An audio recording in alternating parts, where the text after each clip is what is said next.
Everyone, I'm Ravi Buragapu from Adobe Developer Productivity Engineering team. So in this talk, I basically would like to focus on some of the key strategies, tactics, and metrics that we use for building high-velocity developer productivity teams. My agenda is I basically would like to go around the 7 key factors for building high-velocity development teams that one should be knowing of, and our approach of building internal developer platform, which we call as Developer Home, and our vision on service maturity insights framework, which I would be focusing more on this talk.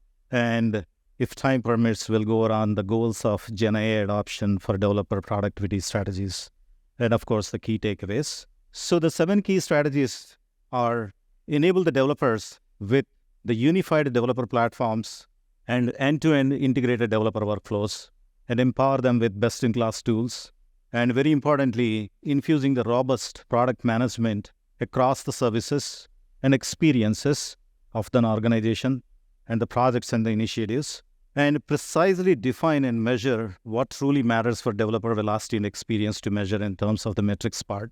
And as well as, very importantly, of course, you place well when you are safe. So foster the culture of psychological safety. And we very much focused on building the talent around the developer productivity and engineering as a core function, right? It's not an expectation. It's a core function in Adobe. And of course, the rapid adoption, right? So how far are we on the race in terms of cloud adoption to open source tools and technologies, and as well as our Gen AI adoption part? So coming to the first thing, what is our approach of building internal developer platform to enable our developers or to run our engineering in a modernized way is an open source framework we chose as a backstage. Of course, you guys, most of us knows already. So, but what did we do differently is using the backstage as a bare metal, we enhanced, customized, and extended the backstage with power pack of tools, integrated developer workflows to make it as a true developer home for them to manage the whole infrastructure management for building the services and deploying across the environments. So it is all being managed through the developer home. That does not require to work with any other teams or any ticketing process. And along with that, so the developers can do the coding, testing, code reviews, deployments, and the post-production activities like observability, service health metrics, and as well as service maturity or maturity insights. Everything from a unified platform or a single platform and a single interface. So the objective here is to cut the cords of distraction and the lack of productivity, where when they need to work with 22 different portals and multiple teams across our organization in order to do their service development. So that's then outcome of enabling the developers with an integrated developer platform or an IDP, which we call as a backstage. So next to it is the focus of this track, that is metrics that matters most. Of course, a lot of folks have talked about various metrics that matters most, but why it's a big topic here is we have metrics all over, right? We have so many metrics. We have metrics that are disjoint. We have metrics to measure multiple things. But what truly matters to us, right? Any organization's primary desire is, hey, you know what? We need metrics that are measurable, okay? We need metrics that are actionable, fine. We need metrics that are outcome-based, okay? And they need the metrics that are sustainable and aligned to the organization goals. Well, so this is all the fundamental requirements of any organization. Of course, from leaders, from engineers, from the different personas of the organization, looks at the metrics in a different ways, right? But I cannot be a Superman, a Batman, and an Iron Man at the same time, right? So we have to be very precise of what truly matters to us. That is what I'm going to talk about, our SMI framework, the Service Maturity Framework. So this is a fundamentally high-level view of what we tried coming up to address this problem. Is SMI is a framework comprises of 3 different layers: a data platform, which has the connectors to all the standard sources across the organization, and as well as it has a custom data exporters where the precise metrics can be streamed to the data platform through the custom connector. Next thing is the rule engine. The rule engine is a self-serve rule engine where developers and the partner teams can create the rules against the data that has been as a part of the data platform. So now you have a power pack of a data platform which consists of the precise and focused metrics to measure various entities of your entire SDLC. What I mean here is your CI/CD maturity and quality, your DevOps practices, how you are doing your coding, building, testing, and all of the aspects of the key specific metrics are being streamed to the data platform.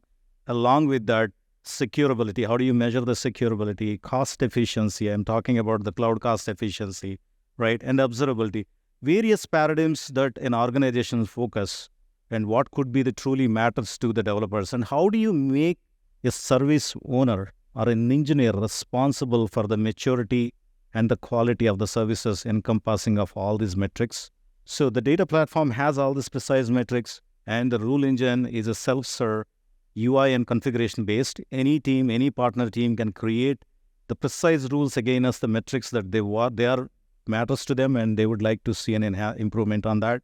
And the UI layer would allow you to create a gamified scorecards, right? When I say gamified scorecard, is you define the rules, could be as a bronze, silver, gold, to platinum, or level 1, level 2, level 3, or red, yellow, green.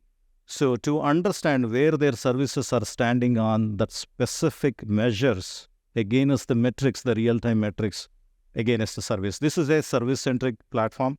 You measure all of the metrics and efficiencies and maturity and quality against the individual services. And the gamification is basically to incentivize the developers, right? How do you know where you are standing, and how do you compare yourself with top trending services? So SMI would allow you to compare your services maturity in terms of the scorecards to top trending services to where you are lacking towards. And other aspect of SMI is you can run campaigns. The campaigns on the scorecards, assume that you are a leader of an organization or an engineer, you own 10 services, out of which if some of your services are standing at a bronze level, you can create a campaign and ensure that you wanted to have them next quarter by into a silver or the gold level. Of course, the leaders can set that expectations as well. SMI does track the progress of the campaigns in a very streamlined approach. So every individual owner will get how they're progressing in terms of the maturity against the campaign that has been created on the scorecards. And as well as campaigns can be run out of the scorecards as well. Of course, many of you, or a lot of you might have heard about our recent vulnerability log4j, right? A lot of companies did a marathon behind identifying which version, which artifact has the vulnerability, and addressing that as kind of an organization level initiative. But SMI, it's pretty simple, right? Because SMI has access to your Git, to your Kubernetes namespaces, metrics, to everything. So creating that as a campaign and run it across the organization as a single initiative, setting the deadlines, identifying the owners, set the deadlines and all the stuff to track it and communicate it in a streamlined way. So the communications are very precise. You get every day your status of how you are standing on the specific campaign. And of course, for example, another scenario for a campaign is a lot of companies always end up having troubles of when you are deprecating an API, right? Who are all consuming this API needs to be migrated before I retire the service, the specific version of it. How do you do that? This translates into a big marathon across an organization, but still you will end up with some outages because something is missed, right? Because you're not tracking it in a unified way. You depended on the teams to discover and run it, not through a single platform. So that is the core objective of SMI, would allow you to measure the maturity and quality on the precise metrics through the rules as a scorecards and campaigns, and to continue to enhance and initiate and improve on it. But of course, nobody make any change unless you incentivize. The incentivization is typically your gamification of leveling your maturity, right, where you are standing. So I'm just joking, but if you're a manager, you can tell your team, hey, you are standing at bronze for 10 services. By next quarter, I want to see in silver, right? As a performance review, right? Just kidding, don't do that, right? So, well, that is about the service maturity insights framework. And of course, a lot of folks have talked about, are there any standard frameworks which precisely to focus on measuring the developer productivity, service quality, and service maturity? Of course, as many have walked you through DORA, right? So DORA, we basically look at as two different dimensions of maturity. One is agility, other is stability, right? So when I say agility, the deployment frequency and lead time to change, predominantly to understand your services engineering agility and stability-wise, your change failure rate and MTTR are the two metrics to measure about how stable are your services when they're running in production, right? So there's a two key factors, but would that be great enough for someone to consider, hey, DORA, we adopted, are we good? Not necessary. So the subsequent thing which we're going to talk is a SPACE. SPACE has 5 different dimensions to measure delivery efficiency. So you measure the engineering agility and stability, but you also want to understand your delivery efficiency again as the 4 different dimensions of the SPACE metrics. And other beauty with the SPACE is it has 3 different personas.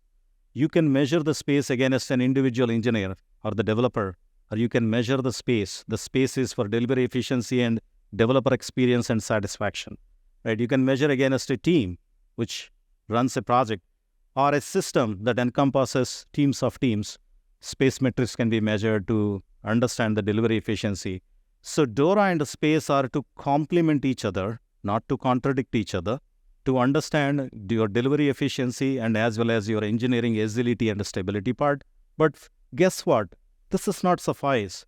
As I mentioned about what truly matters to you, you might be more focused about your leading indicators. What do you do about that? So I just want to introduce engineering, performance indicators, the EPI framework, which is an open-ended framework. You choose what you want to, right? Which could be your concern is, your first time to commit or your time to Hello World, right? Basically, organizations run a marathon in order to take a Hello World application to deploy it in the production. How much time are we spending, right? If those sort of metrics that you want to measure along with this code quality, build quality, all of these leading indicators. So EPI enables you to define what truly matters to you. It is a customizable framework for your organization goals, which I would like to mention that. So this is another aspect which we're considering about to understand about leading metrics and how would it matters to us. Well, so coming to other aspect, Gen AI, of course, you guys are all, maybe you are aware of, Adobe is one of the leading generative AI on these platforms, and our recent launch of Firefly of, digital transformation aspect of it. But we are also aggressive in terms of adopting generative AI for developer productivity, such as, GitHub Copilot, code suggestion, code completion tools to other aspect. But we have a comprehensive generative AI strategy of which of the aspects of SDLC we want to use generative AI for what specific goals and reason. I listed out the few scenarios again as the each phase and where we focused on implementing the generative AI. And the next thing is basically our key insights. What are the takeaways for all of us in order to improve the developer productivity and, quality of your services?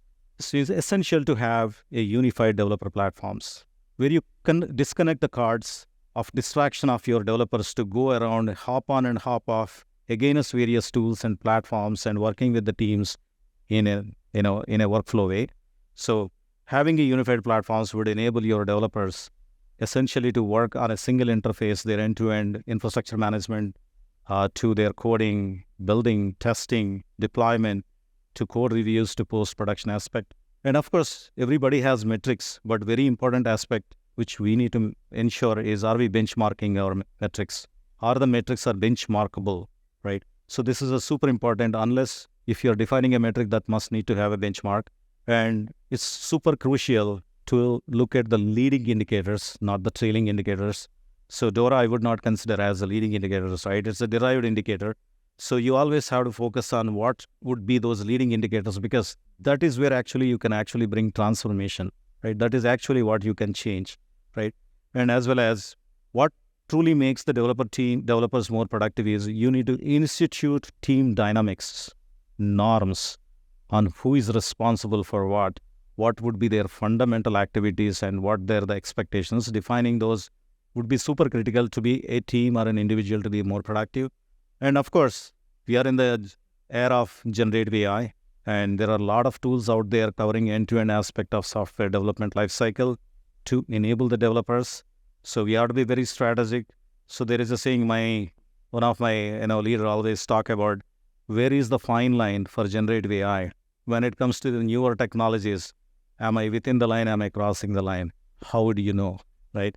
So the only way you know either you are within the line or cross the line is only by crossing the line, right? So in the newer generations and the newer transformations, one of the way is you need to cross the line to know your line, right?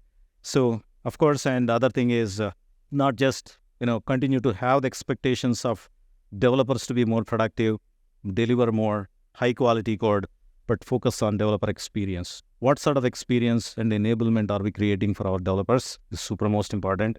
So these as my insights are the takeaways for all of us. With that, I conclude my talk and open for any questions.